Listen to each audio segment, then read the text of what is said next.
Somos tu voz.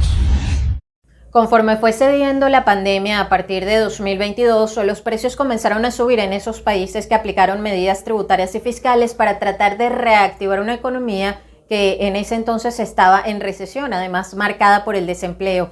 Para combatir la inflación y en ese contexto, bancos centrales alrededor del mundo, entre ellos Estados Unidos y la Unión Europea, al mismo tiempo decidieron hacer ajustes al alza en sus tasas de interés, una medida para algunos considerada riesgosa y hasta radical.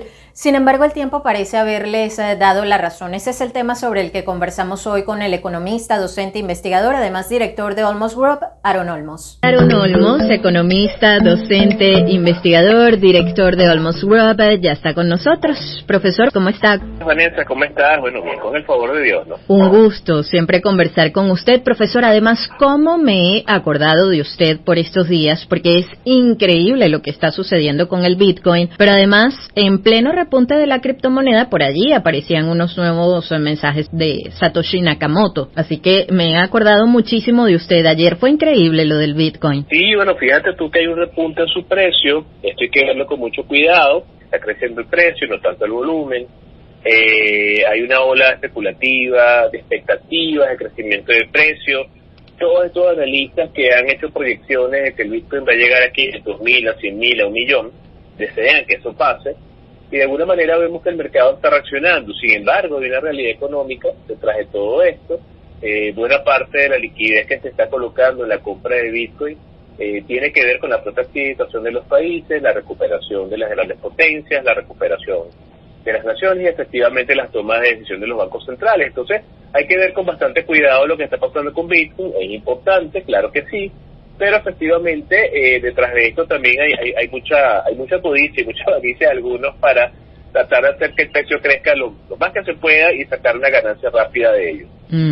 Hablaba, profesor, de medidas que han tomado los bancos centrales y todo en medio de la crisis económica global, ¿no? A propósito de la pandemia, conflictos armados, en fin, en su momento se veían como medidas extremas, con escepticismo se veían las medidas que habían adoptado los bancos centrales de distintos países del mundo. Hablemos además de las economías más importantes, Estados Unidos, por ejemplo, el mercado europeo. En China la situación ha sido diferente, pero pareciera, profesor, que el tiempo les ha dado la razón.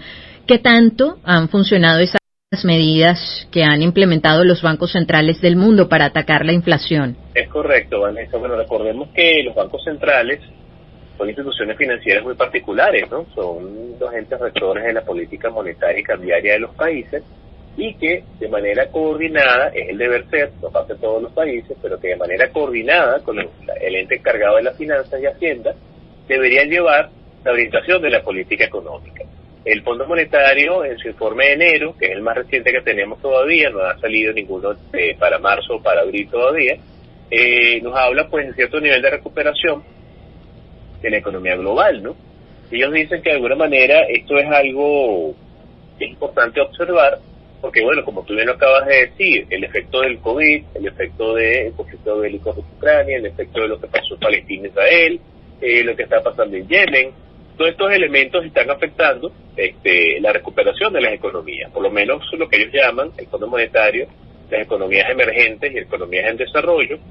Ellos proyectan un crecimiento de este año un 4.10%, y para las economías más avanzadas, donde pues está ¿cómo se llama? Estados Unidos, Alemania, un 1.5. Las economías emergentes se encuentra China, y China tiene, eso es importante hacerlo ver, un crecimiento bastante importante, ¿no? Fíjate tú que en estos días el encargado pues de la área económica, el primer ministro, pues bueno, el primer ministro chino, Li Qiang, hablaba sobre los objetivos de crecimiento de China, y esto tiene que ver mucho con la efectividad de la política del Banco Central a nivel de lo monetario, en términos de reducciones de puntos porcentuales del tipo de interés, recorte del 0.5, que debería hacer que los bancos de alguna manera reduzcan la proporción de los depósitos, ¿no? Eso quiere decir, profesor, pudiésemos decir que lo peor de la inflación en términos globales ya pasó. ¿Cuál debería ser entonces el enfoque ahora? ¿Dónde está el reto que viene ahora? Sí, fíjate, tal cual como lo asoman pues tanto el Banco Mundial como la CEPAL como el Fondo Monetario, si bien la economía global no está totalmente fuera de una situación de recesión, hay una recuperación importante. Y esto, como bien lo estábamos comentando, es producto del uso coordinado de las políticas, ¿no? Fondo Monetario, Banco Mundial, CEPAL, no solamente pues, tienen estas estadísticas de crecimiento y desarrollo fundamentado en el PIB de los países, sino que también hacen recomendaciones, ¿no?, para los países que son signatarios o forman parte. Y efectivamente, la orientación que hay en estos momentos es tratar de disminuir ese efecto pernicioso que generó el exceso de liquidez luego de las políticas de estímulo posteriores al COVID, para hacer crecer la economía desde el punto de vista del consumo, ¿no? Entonces, ese excedente de liquidez en estos momentos es dañino, es complicado, y es lo que se está tratando de controlar. Y efectivamente, como bien lo decía el Banco Mundial en el informe de enero, la economía global tiende a una situación de recuperación, pero todavía hay cosas que hacer. Profesor, ¿y qué tanto puede influir o incidir en todo esto que está ocurriendo lo que resulta del mercado petrolero, donde ciertamente los precios han venido como oscilando, ¿no?, en este 2024 como reflejo de esos eventos geopolíticos que están en este momento en curso? Bueno, y a nivel de análisis del entorno económico es importante lo que comentas, ¿no?, porque a veces las personas o la gente se quedan centrados en el PIB y variables de orden interno, ¿no? Pero los políticos tienen un peso fundamental, y es allí donde vemos que, por ejemplo, el conflicto bélico de Rusia-Ucrania generó una distorsión en el mercado energético a nivel del área del gas y efectivamente a nivel petrolero. Esto efectivamente lesionó a países europeos, pero creó oportunidades para países petroleros que ahora no eran vistos como proveedores de algunas áreas precisamente por esto. Entonces, en estas situaciones, de alguna manera, fluctuación de precios dada por eventos extraeconómicos, hay ganadores y perdedores. Sin embargo, lo importante es, en el caso que nos ocupa, por lo menos en el caso de Venezuela, para traerlo al país, bueno, pues hay un gran reto desde el punto de vista de producción, hay un gran reto desde el punto de vista de los precios que no superan los $68 por barril, que tuvimos en algún momento cercano a los 100, y efectivamente, pues, la orientación de los países petroleros y los países OPEP desde el punto de vista de la política energética es importante para insuflarle posibilidades de crecimiento y fortalecer las economías de los países que son países petroleros.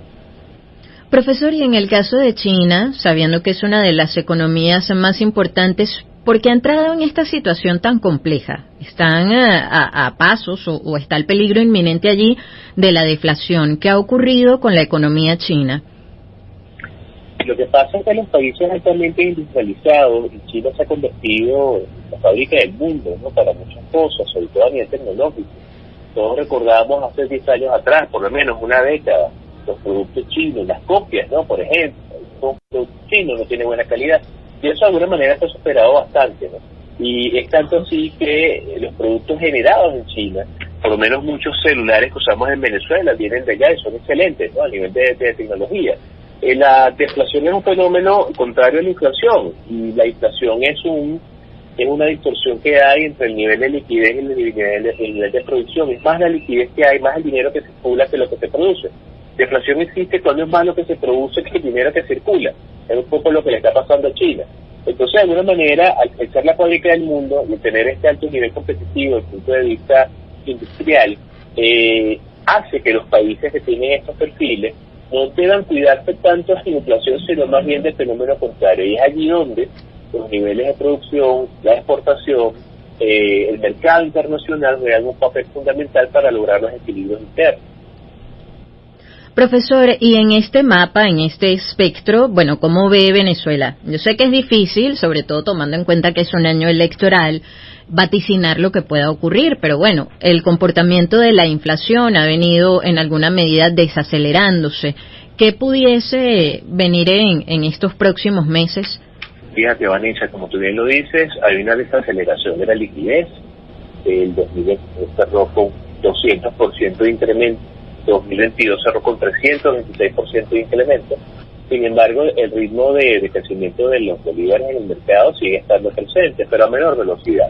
Y eso es un signo positivo. Esta menor liquidez, este crecimiento a menor velocidad, tiene su efecto también sobre la ralentización del aumento del tipo de cambio. Sumado a esto, a las intervenciones cambiarias del Banco Central, hasta febrero, pues el 26 de febrero de este año estaban por el orden de los 724 millones, ¿no?, de dólares. Hay toda una expectativa positiva, claro que sí, de una manera los niveles de inflación también hemos visto que están recuperados, es decir, están en un nivel mucho más bajo. La interanual de enero estaba en el 107%, cuando cerró el 189 en diciembre, ¿no?, la interanual por el Banco Central. El Banco Central con sus datos nos muestra que la interanual va a menor velocidad. Pero ¿de qué depende que estos indicadores mejoren? Dependen de la fortaleza del aparato productivo, depende de una mayor cantidad de acceso a las divisas, depende de esta política costosa, pero que ha sido exitosa hasta ahora de intervenciones cambiarias, depende de un aumento del consumo. No es casualidad que estamos viendo una subida de las tarjetas de crédito, estamos viendo otra vez mecanismos para comprar por partes, concesionarios de vehículos vendiendo vehículos por partes, bancos dando financiamiento. O sea, es ese proceso que nos va a ayudar de alguna manera a recuperar la estructura de la economía. Lo dices muy bien, un año electoral, también que siempre hay mucho dinero por parte del Ejecutivo en juego en la calle. Sin embargo, hasta ahora estamos viendo que estas políticas que se han ido aplicando, por lo menos están ralentizando los principales males crónicos que tenemos en Venezuela. Profesor, como siempre, un gusto conversar con usted. Recuérdenos sus coordenadas, por favor. Bueno, siempre la orden, Vanessa, y también es para mí un gusto conversar con Guillermo contigo, ¿no? Mira, me pueden ubicar en X como @aronolmos, en hebreo, y en Instagram como @aronolmos. Gracias, profesor. Feliz día, cuídese mucho. Un abrazo. Un abrazo. El profesor Aaron Olmos con nosotros, economista, docente, investigador y director de Olmos Group. Queremos escuchar tu voz. 0414-119-7230. Envíanos un SMS o WhatsApp con tu comentario o denuncia. 0414-119-7230.